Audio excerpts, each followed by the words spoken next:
kondisi yang terjadi saat ini. Bahkan mungkin sedikit agak ekstrim kalau saya katakan, kita harus punya pemahaman yang berbeda.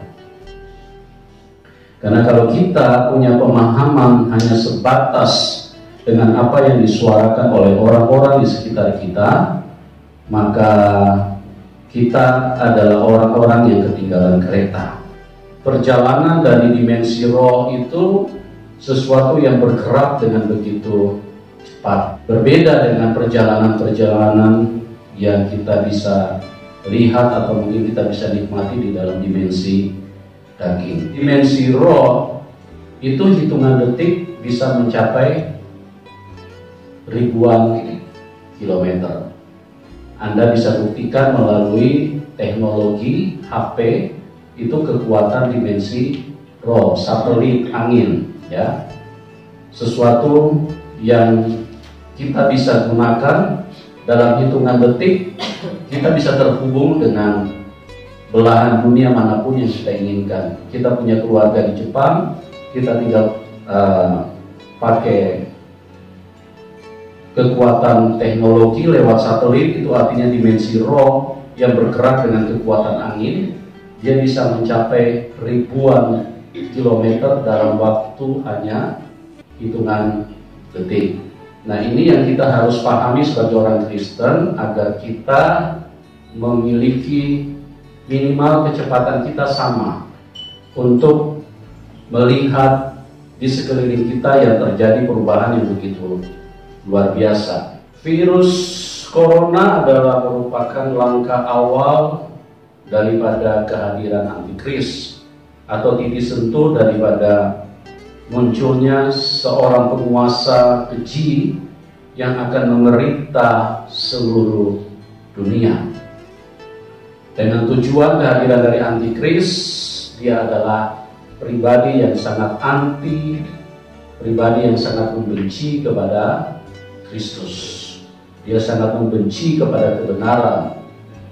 Itu sudah dibuktikan dari kehadiran Tuhan 2000 tahun yang lalu, bagaimana dia menggunakan manusia begitu membenci keberadaan Tuhan, sehingga bangsa Israel pada waktu itu begitu sadis, tidak membuka pintu, tidak membuka ruang, tidak memberi kesempatan kepada Tuhan hadir di tengah-tengah bangsa Israel. Sehingga dengan kondisi seperti itu, maka Tuhan harus lahir di kandang binatang. Ini yang terjadi, orang tidak mengerti, ya. Apalagi agama-agama yang lain, mereka tidak akan mengerti yang beginian. Ini kita bisa melihat bagaimana Tuhan, kebenaran, dengan dunia yang begitu jahat ini, pada waktu Tuhan hadir, maka dunia ini akan melawan. Ini yang kita harus, orang-orang Kristen harus sampai ke tingkat seperti itu. Jadi memahami sesuatu itu lebih jelas dan lebih tajam sesuai dengan tujuan daripada firman Tuhan. Bukan hanya sekedar di dalam tingkat rata-rata, sehingga kita memahami corona ini hanya dengan pengertian bahwa ini sebuah wabah yang mendunia. Anak SD pun juga tahu, ya. Tapi kita tidak sampai di situ. Bukan juga hanya sebuah ketakutan yang muncul di dalam kehidupan manusia, atau sebuah kekhawatiran yang begitu memuncak di dalam hidup manusia. Bukan hanya sampai di situ. Karena kalau hanya sampai di situ, maka kita adalah orang-orang yang hanya berpikiran rata-rata, bahkan terlalu jauh daripada bagaimana siasat dan strategi kuasa kegelapan sudah masuk di dalam hidup manusia. Jadi bukan hanya di batas-batas ketakutan atau kekhawatiran yang berlebihan. Bukan juga hanya kita melihat virus corona ini, bukan hanya bagaimana mendapatkan solusi, jawaban terhadap dampak atau pengaruh daripada virus corona. Ya. Ini juga adalah pengertian yang terbatas. Kalau kita hanya sampai di tingkat-tingkat seperti itu, maka pelajari, para ahli cukup mempelajari vaksin. Itu sudah bisa untuk paling tidak mengatasi sebagian daripada munculnya virus corona. Gereja tidak hanya sampai di situ. Gereja tidak hanya memahami vaksin apa yang cocok, obat apa yang cocok, bagaimana caranya kita bisa terhindar, bersembunyi di rumah berapa lama, kurung dalam kamar berapa lama, tidak keluar ke tempat-tempat umum berapa lama. Kita harus punya satu kapasitas yang lebih daripada itu, ya. Kita tidak hanya sampai ke pemahaman lockdown. Kita juga bukan orang Kristen hanya memahami. Saya melihat ada yang bersuara bahwa kita harus paham siapa di balik virus corona. Ada yang mengatakan bahwa itu yang di balik virus corona itulah yang harus kita lawan. Kita sudah tahu bahwa semua keburukan yang hadir di dalam dunia itu pekerjaan iblis, dan itu dengan mudah untuk kita bisa tahu. Jadi kita tidak usah terlalu mengawang-awang di udara, terlalu seperti kayak orang terlalu ngeroh, padahal kita sudah ketinggalan jauh. Kita bukan hanya sampai di situ. Kita juga bukan orang yang hanya hadir untuk menambah keruh suasana yang ada dengan komentar-komentar yang tidak jelas. Bahkan saya lihat ada beberapa pejabat yang memberikan komentar-komentar hanya tambah membingungkan banyak orang. Tadi saya lihat ada satu hamba Tuhan yang cukup bagus, dia punya statement. Dia berkata, kenapa kita harus takut kepada virus corona? Hidup manusia tidak ditentukan dari virus corona. Kematian manusia tidak ditentukan oleh virus corona. Betul, itu sedikit lebih bagus. Tapi kita tidak hanya sampai di situ. Ya, bahkan dia berkata tadi, dia bilang, saya akan telepon ketua PGI untuk menyatakan, kalau Anda takut, jangan menyebarkan ketakutanmu kepada orang lain. Kita harus bisa melihat, kita harus bisa back to the Bible. Apa yang dimaksud, apa yang dikatakan oleh firman Tuhan terhadap kehadiran daripada virus corona. Karena kalau hidup kita kembali kepada Bible, kembali kepada firman Tuhan, kita berdiri di atas firman Tuhan, maka itulah kesempurnaan hidup. Dan kita pasti akan jadi pemenang. Kita pasti akan berdiri di atas rencana Tuhan, berdiri di atas kehendak Tuhan. Kita harus kembalikan semua kepada Bible, kepada Alkitab, kepada firman Tuhan. Ya, makanya saya memberi topik bahwa virus corona ini adalah merupakan langkah awal daripada antikris. Nah, ini sesuatu penglihatan yang begitu tajam yang hanya bisa kita lihat kalau diterangi oleh Roh Kudus. Dikatakan di dalam Yohanes 1 ayat 4, di dalam Dia adalah terang. Dia adalah terang, dan terang itu adalah kehidupan manusia. Di dalam Dia ada terang, dan terang itu adalah hidup manusia. Kalau Tuhan hadir, semua yang tersembunyi, semua yang membingungkan, semua yang tidak diketahui, semua yang membuat kekacauan, semua yang tidak jelas, semua yang tidak pasti, pada waktu Roh Kudus hadir, Dia adalah terang. Semua menjadi jelas, dan kita bisa berjalan terus dengan pasti menuju kepada tujuan Tuhan, yaitu Yerusalem baru. Kita tidak akan melangkah seperti yang ditulis di dalam Amsal, ada jalan yang disangka orang lurus tapi ujungnya menuju maut. Kita tidak sampai di situ. Ya, kita mempunyai sesuatu yang berbeda. Di pembahasan sebelumnya kita sudah bahas tentang bagaimana antikris mempersiapkan IT dengan begitu luar biasa. Kita saja yang menggunakannya sampai terbingung-bingung, karena baru kita mengerti internet Windows 7 sudah muncul lagi Windows 8. Berkembang begitu cepat. Baru kita mengerti Windows 8 sudah muncul lagi Windows 9. Baru kita mengerti Windows 9 sudah muncul lagi Windows 10. Kita harus pelajari. Kita harus terus bergerak mengikuti kecepatan daripada internet. Dan ini kalau mau dibahas akan semakin panjang dan begitu banyak hal yang kita bisa gali dari situ.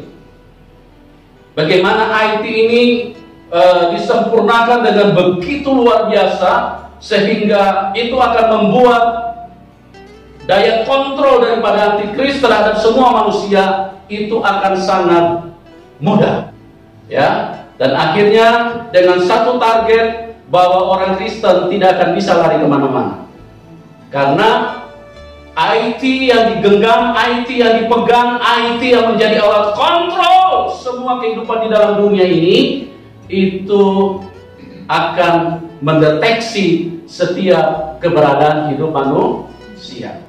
Transaksi-transaksi yang terjadi di dunia ini dengan IT dengan begitu mudah bisa terconnecting di seluruh dunia. Anda mengambil uang di Singapura pakai ATM, Anda pulang ke Indonesia, saldonya pasti langsung berubah. Karena apa? Karena internet langsung memberikan informasi, si A lagi tarik uang di Singapura, saldonya langsung berkurang, ya. Itu karena kecepatan daripada IT dalam hitungan detik. Kita mau apa saja, semua begitu cepat saat ini. Bahkan kita perhatikan pasar-pasar pun mengarah kepada pasar modern. Kenapa? Karena satu ketika pasar-pasar tradisional akan ditinggalkan. Karena transaksi semua itu akan mengarah kepada online. Sampai kepada petani-petani saat ini yang namanya online itu sudah masuk, sudah menyentuh mereka. Mau jual barang, mau jual apa, semua transaksi pakai internet. Dengan begitu cepat masuk, dan semua keberadaan hidup manusia itu akan diketahui oleh si Dajjal, si Antikris. Teknologi seperti yang dikatakan Daniel sebelumnya, kita sudah baca bahwa dulu di era 80-an, 70-an pengetahuan tidak bertambah banyak. Tapi di akhir zaman ini pengetahuan bertambah begitu luar biasa. Luar biasa perkembangannya. Sampai yang menggunakan pun sendiri menjadi kadang-kadang pusing 7 keliling. Saya saking tidak terlalu bisa mengikuti perkembangan internet, makanya kadang-kadang saya cuma menunggu daripada bantuan dari orang-orang lain, ya. Mau transaksi apa saja, mau beli tiket online, mau urusan begitu-begitu, kadang-kadang saya harus minta bantuan orang lain. Sampai sekarang pun untuk memesan Grab, memesan Gokar, saya belum bisa. Saya mesti minta tolong anak, mesti minta tolong orang lain, karena saya tidak terlalu paham yang begitu-begitu. Itulah IT. Nah, kita masuk ke persiapan yang kedua, yaitu persiapan tentang kehancuran ekonomi. Ya, persiapan kehancuran ekonomi dengan tujuan, dengan target bahwa akan terjadi kelaparan di seluruh dunia. Itu targetnya. Ya, nah, bagaimana caranya sampai itu bisa tercapai? Kelaparan bisa hadir di mana-mana. Dia tidak hanya menyentuh negara-negara miskin. Dia tidak hanya menyentuh negara-negara berkembang. Karena kalau dia menyentuh negara-negara berkembang, negara-negara miskin, maka negara-negara maju masih punya kekuatan dan mereka akan bersuara menawarkan bantuan kepada negara-negara miskin. Dia akan menyentuh semua negara, negara adidaya, negara setengah daya. Dia akan sentuh, semua akan dilanda dengan kelaparan hebat. Bagaimana caranya? Ya, yang pertama yaitu melalui penyebaran virus. Kita sudah lihat ini dengan penyebaran virus. Banyak restoran mulai tutup, bahan pangan semakin menurun. Ini baru 2 bulan. Kalau dia melanda sampai 5 bulan, kita nggak tahu apa yang akan terjadi. Beberapa restoran sudah mulai tutup. Karena apa?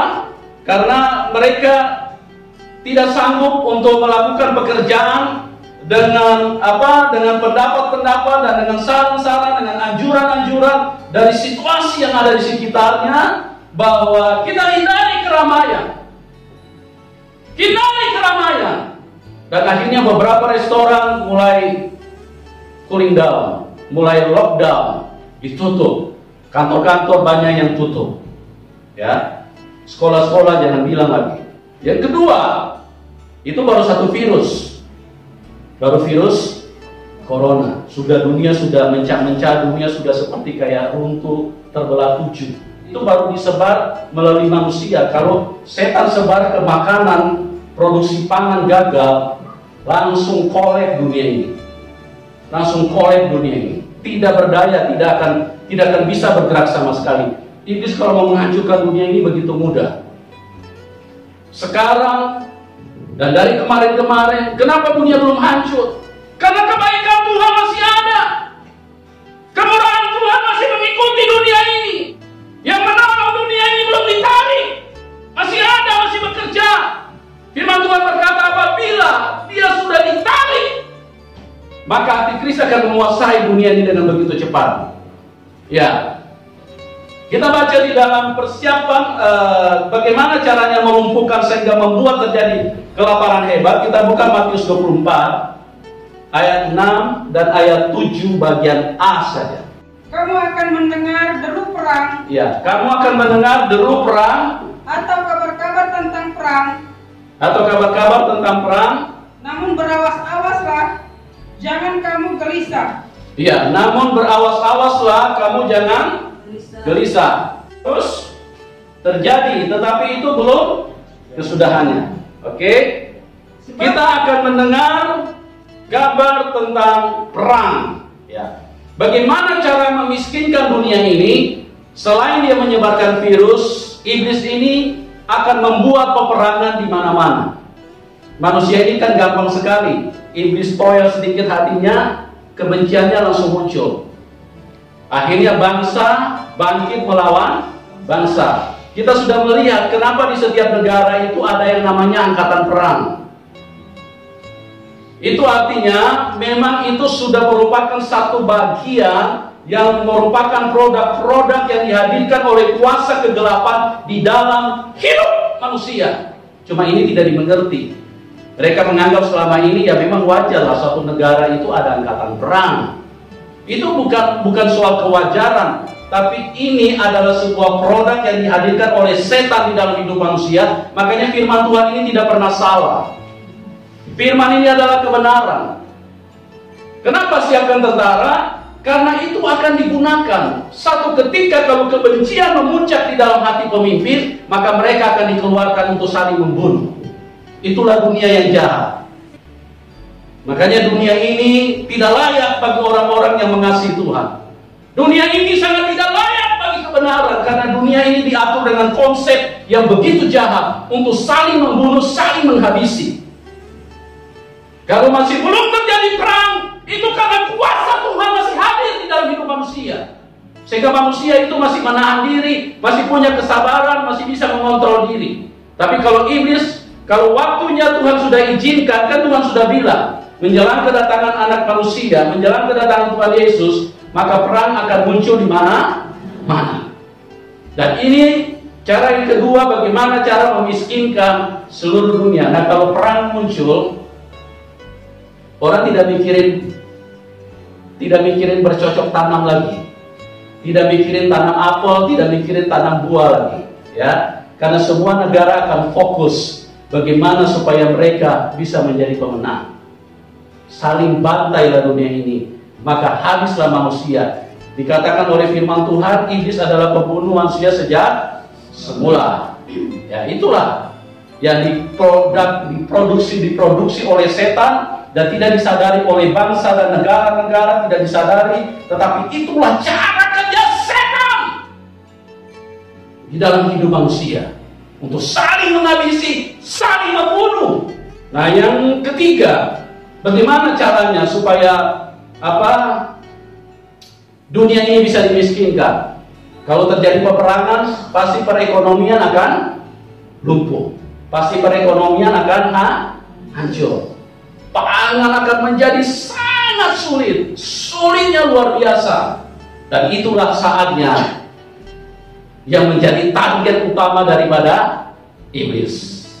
Oke? Yang ketiga, bagaimana cara memiskinkan dunia? Bagaimana cara menghancurkan ekonomi? Kita pelajari di dalam Matius 24 ayat 7 bagian B. Akan ada kelaparan dan gempa bumi di berbagai tempat. Iya. Yang ketiga, akan ada gempa bumi di berbagai tempat.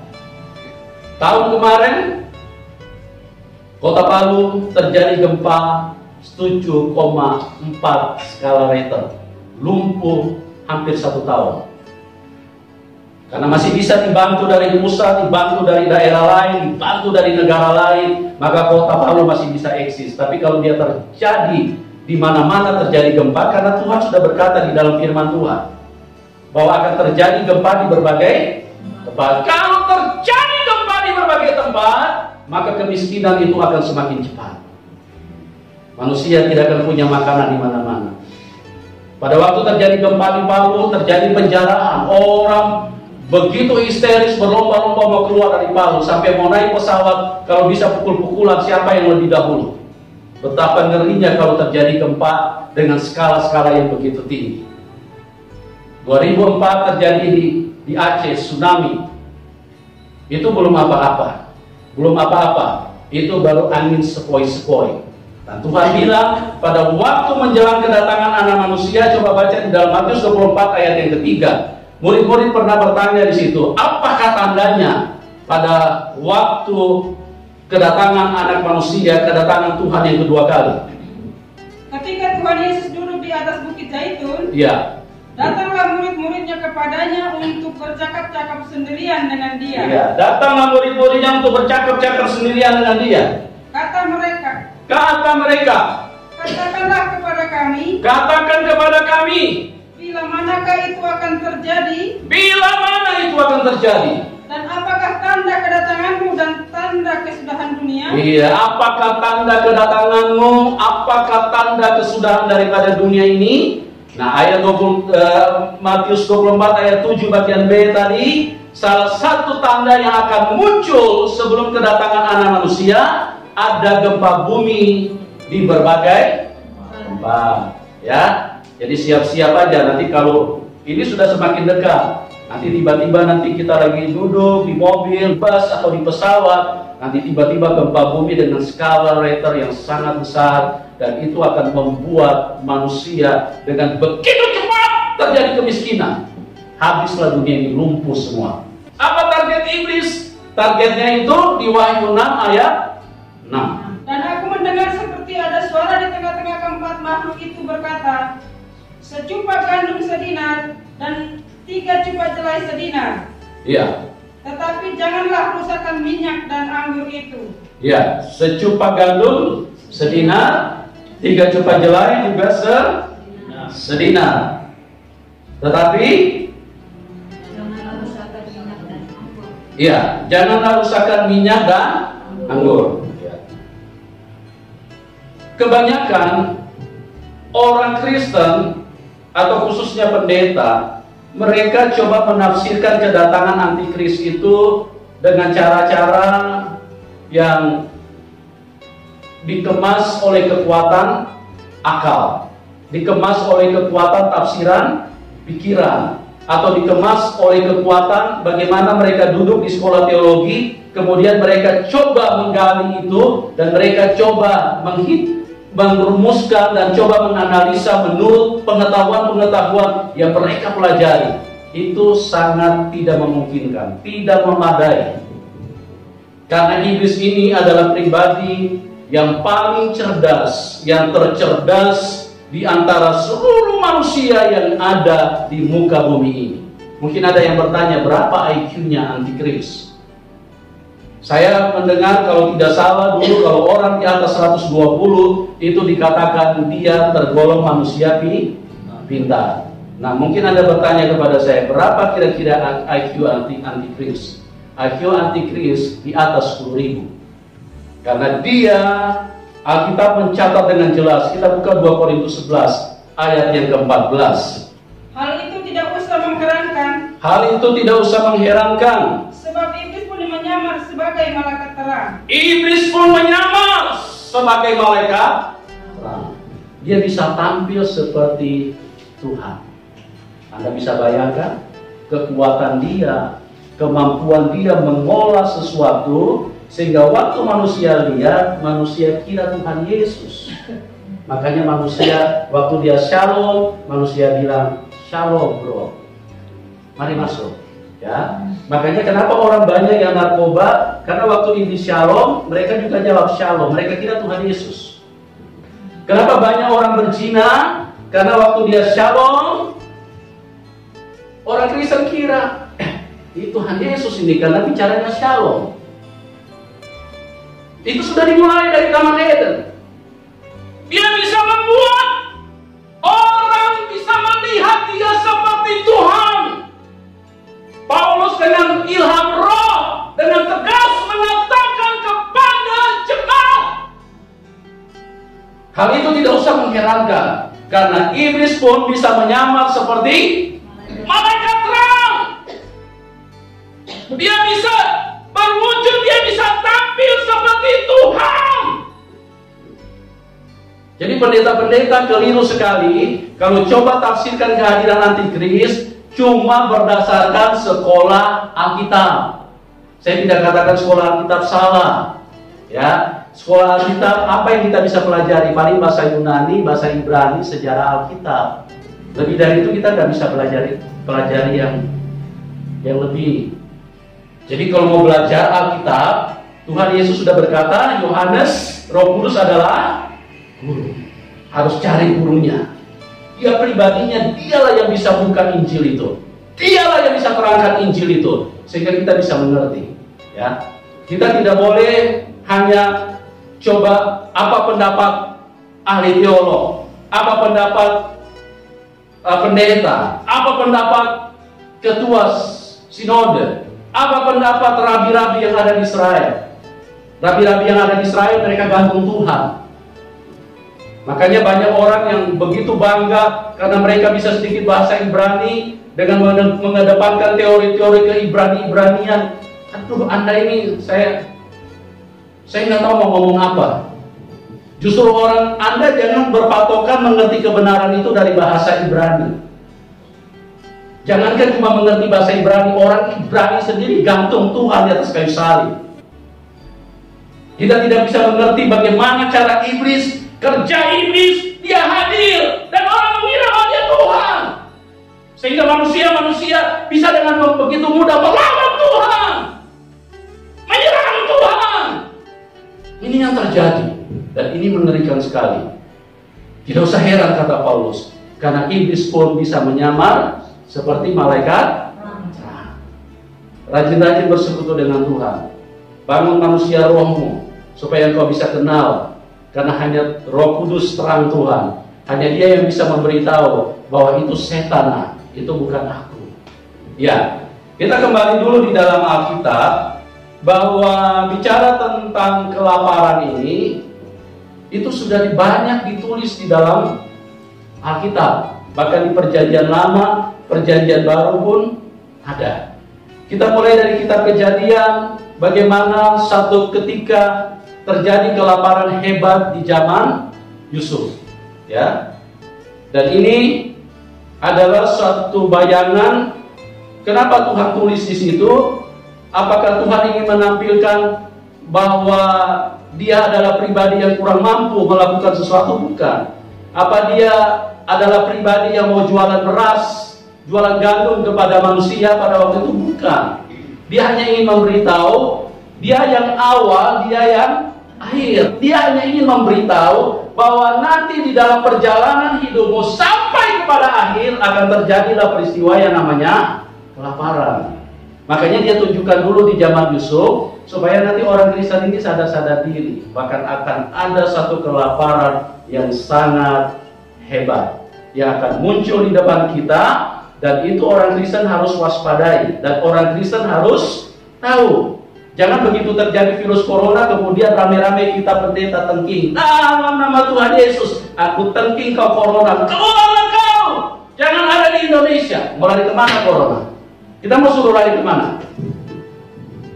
Nah, kalau Tuhan memusnahkan sudah dari dulu. Dan ini kita harus lihat, ini penerapan firman.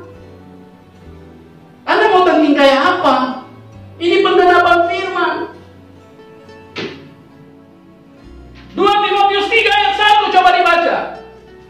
Ketahuilah bahwa pada hari-hari terakhir akan datang masa yang sukar. Pada hari-hari terakhir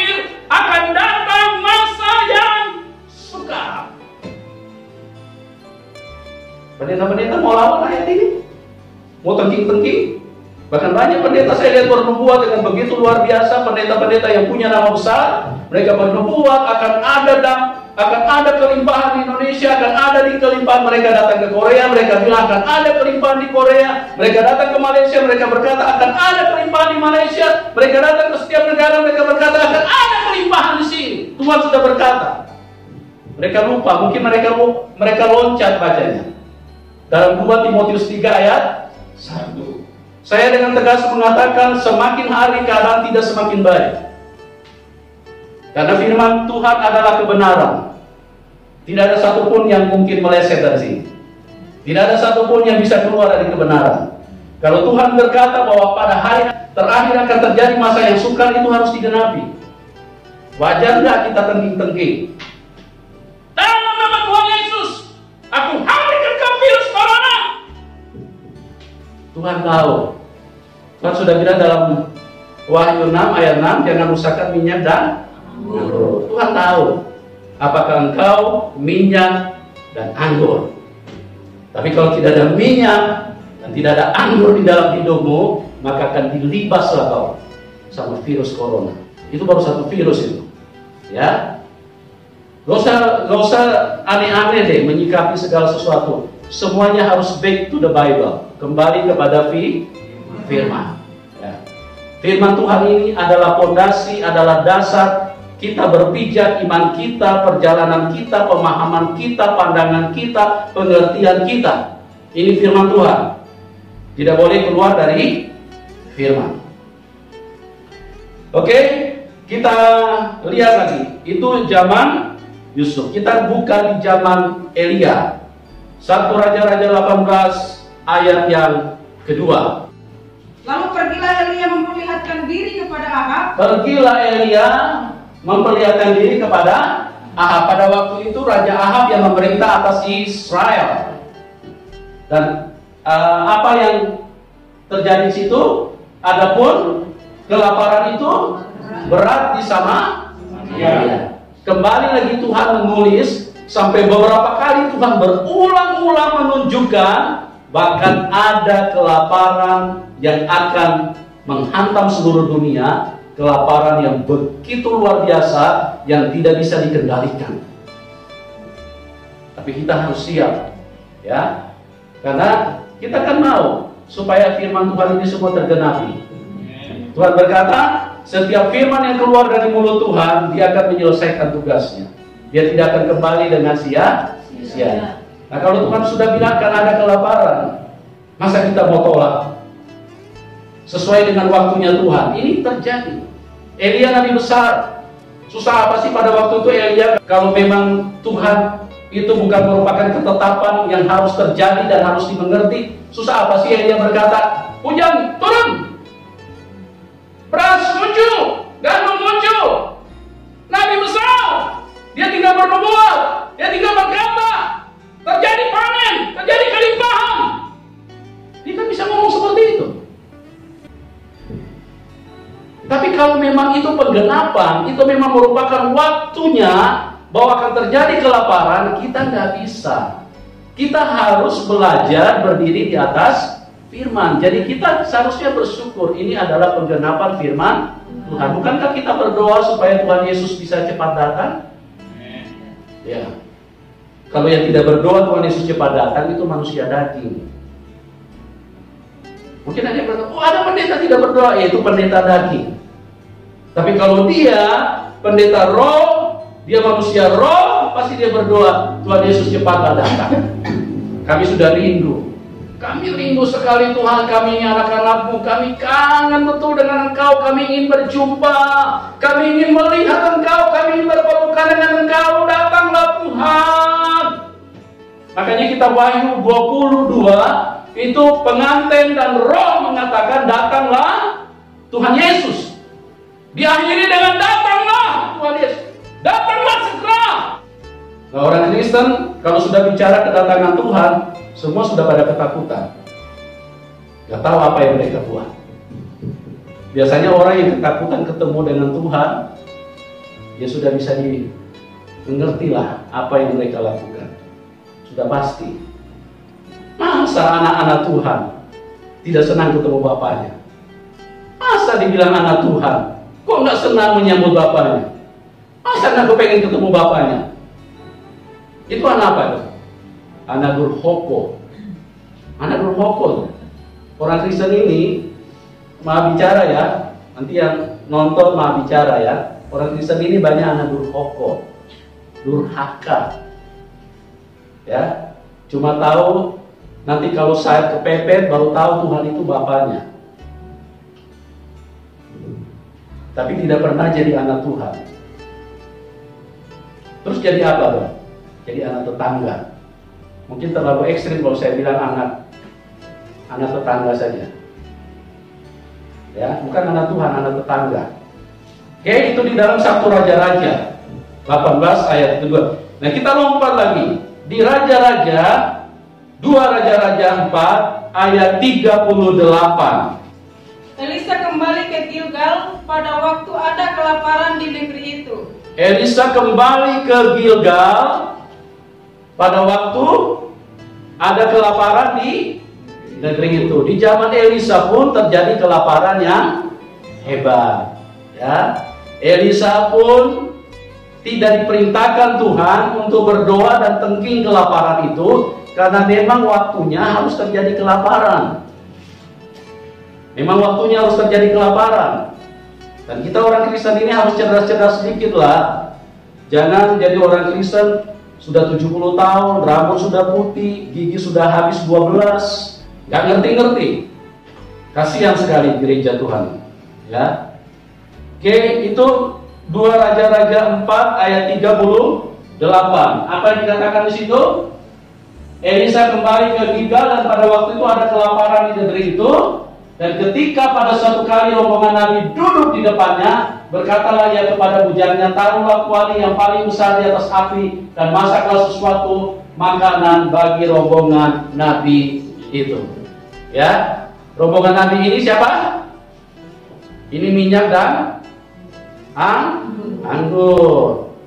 Tetap ada pemeliharaan, jangan rusakkan minyak dan anggur. Makanya Elia berkata, apa Elisa berkata? Taruhlah sesuatu di dalam kuali. Gak dibilang apa. Pokoknya taruh, karena ada mukjizat yang akan terjadi di situ. Taruh sesuatu di dalam kuali, karena akan terjadi sesuatu. Berilah makanan rombongan Nabi. Minyak dan anggur akan datang, kasih makan mereka. Tetap ada pemeliharaan Tuhan buat minyak dan anggur. Ya, makanya kalau tidak punya minyak, rajin-rajin lah cari minyak. Jangan seperti anak-anak 5 anak darah yang bodoh. Ya, begitu dengar Tuhan mau datang, baru mau pergi beli minyak, sudah terlambat. Kita lihat lagi satu ayat. 2 Raja-Raja 6 ayat yang ke-25. Maka terjadilah kelaparan hebat di Samaria selama mereka mengepungnya. Ya, maka terjadilah kelaparan hebat di Samaria selama mereka mengepungnya, sehingga sebuah kepala keledai berharga berapa? 80 shekel. Tidak ada daging di kepala, yang ada tengkorak. Tidak ada makanan di situ. Sedangkan tidak ada makanan saja berharga berapa? Ya, Anda bisa baca keledai. Keledai itu adalah binatang yang bebungulan. Ya, manusia punya makanan yang istilahnya makanan yang sudah tidak jelas saja, terus yang tidak ada isinya, itu berharga berapa? 80 shekel. Ini pernah terjadi, dan ini ditulis, dicatat, dan berulang-ulang di dalam kitab Raja-Raja. Kita nggak usah buka kitab yang lain. Karena kalau kita buka ini semakin panjang kita untuk bahas itu. Begitu hebatnya kelaparan dan begitu luar biasanya Tuhan menunjukkan bahwa ini pasti terjadi. Ini akan terjadi. Kalau di zaman Israel jasmani saja terjadi seperti itu, maka di zaman Israel rohani itu adalah puncak realita dari segala yang menjadi bayangan di dalam perjanjian lama. Makanya pendeta-pendeta yang kuat-kuat makan, yang kedagingan, yang malas puasa, ini nanti kalau ketemu keledai 80 sikal, terpaksa mesti jual jam tangan yang harga 3M. 80 sikal, perak, dan apa? Seperempat kap tahi. Kotoran saja jadi berharga. Siap masuk suasana seperti itu? Jangan ditengking-tengking loh. Kalau Anda tengking-tengking berarti Anda lawan Tuhan. Kan Tuhan bilang semua firman-Nya harus tergenapi. Ini harus dipahami orang Kristen ini. Jangan jadi orang Kristen ini bebumulan. Apalagi pendeta-pendeta punya arahan tidak jelas. Segala sesuatu mereka konteksnya itu mereka samaratakan semua. Jadi setiap kali ada masalah harus ditengking, harus dilawan, harus ditolak dalam nama Tuhan Yesus. Tuhan Yesus bilang kalian ini melawan aku. Bukankah firmanku harus terjadi? Bukankah firmanku harus tergenapi? Harus tergenapi. Seperempat kap tahi merpati berharga 5 sikal. Waduh, kotoran pun berharga. Ini dunia akan mengarah ke situ. Orang Kristen harus naik satu tingkat. Jangan rata-rata seperti kayak orang dunia. Tidak mengerti apa. Mereka cuma sibuk bagaimana bicara tentang virus corona, bagaimana penanganan virus corona. Tapi mereka tidak mengerti bahwa Tuhan sementara menggenapi apa yang terjadi, apa yang tertulis, apa yang dikatakan adalah firman Tuhan. Tuhan sementara membuat satu jalan yang memang semuanya itu harus selesai untuk menuju kepada kesudahan. Karena antikris harus berkuasa. Kalau dia tidak mempersiapkan segala sesuatu dengan begitu hebat, dia tidak punya daya jual. Ya. Kenapa dibangun banyak sekolah?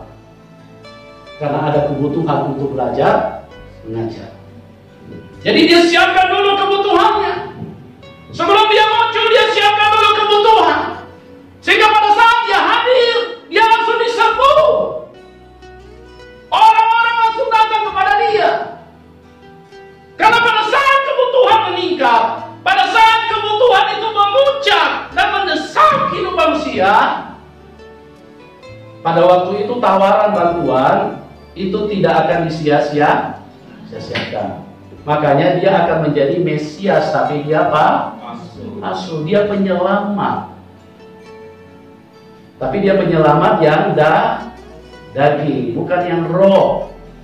Kalau sistem kerja Tuhan, saya perhatikan di dalam Alkitab, dari daging menuju ke roh. Kalau cara kerja setan, dari roh berakhir dengan daging. Makanya Tuhan waktu bekerja di dalam Alkitab, selalu yang pertama yang dia sentuh itu bagian daging dulu. Dia beri makan, dia sembuhkan, daging semua yang sentuh Tuhan. Telinga yang tuli disembuhkan Tuhan, bisa dengar. Kaki yang lumpuh disembuhkan Tuhan. Tidak punya makan, Tuhan kasih makan kenyang-kenyang. Tuhan sentuh dulu bagian daging. Untuk apa? Untuk kemudian nanti Tuhan beralih ke roh. Makanya dari Israel itu, coba perhatikan, Alkitab ini dimulai dari yang daging, perjanjian lama bayangan, baru diakhiri dengan roh, perjanjian baru. Jangan kita pendeta-pendeta sudah hidup di dalam roh, kata Paulus, diakhiri dengan daging. Iblis punya cara kerja seperti itu. Dimulai dengan roh, nanti diakhiri dengan daging. Tapi kalau Tuhan dia sentuh dulu bagian daging, dia sembuhkan dulu. Tapi manusia daging ini yang dikejar begitu terus. 5 roti dan 2 ekor. Nah, pada saat iblis muncul, Mesias daging ini muncul, menjawab kebutuhan daging, maka genaplah, tepatlah alamatnya. Dia akan ketemu, mereka akan ketemu manusia-manusia, khususnya orang-orang Kristen, akan ketemu dengan Mesias yang palsu, Mesias daging. Coba buka dulu di Yohanes 6 ayat 26 dan 27.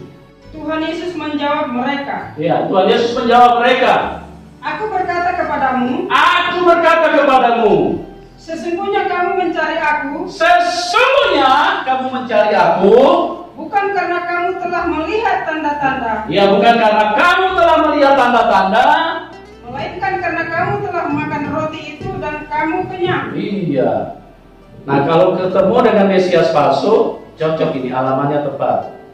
Tapi Tuhan Yesus kan dimulai dari sentuh daging dulu, dimulai dari perjanjian lama dulu, kehidupan Israel daging, baru diakhiri dengan roh. Makanya Tuhan Yesus bilang, maksudnya Tuhan itu, aku sentuh dulu bagian dagingmu, aku puaskan, supaya kamu lihat bahwa aku ini baik, aku ini mau menyelamatkan kalian, gitu.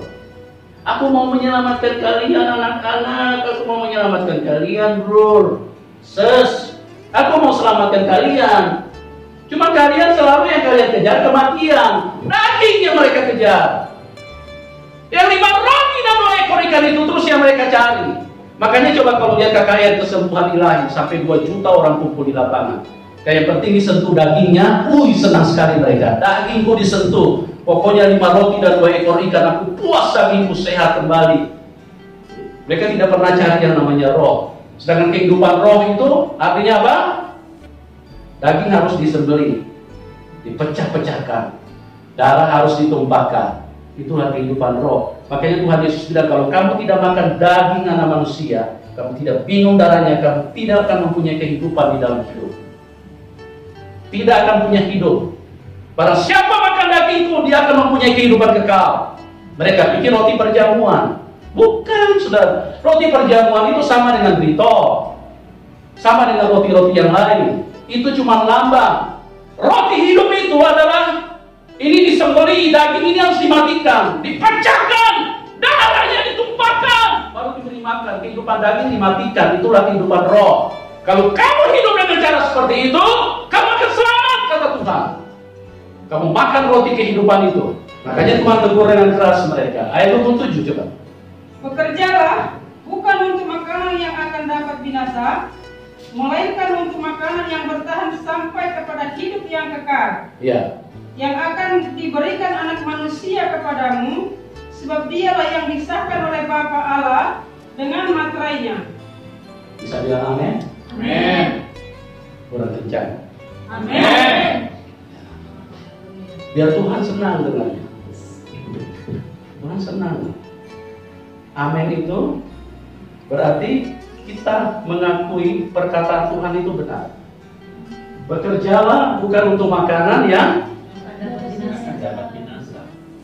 Ini pun juga banyak sekali terjadi penyesatan di dalam gereja. Pendeta-pendeta selalu bekerjalah dengan giat, bekerjalah dengan sungguh, bekerjalah sampai tidak tahu waktu, sampai lupa anak, lupa istri, lupa Tuhan. Bekerjalah terus, kerja dengan rajin. Padahal sebetulnya bekerja yang Tuhan maksud ini kerja di dalam roh. Rajin menyembah seperti Yakub.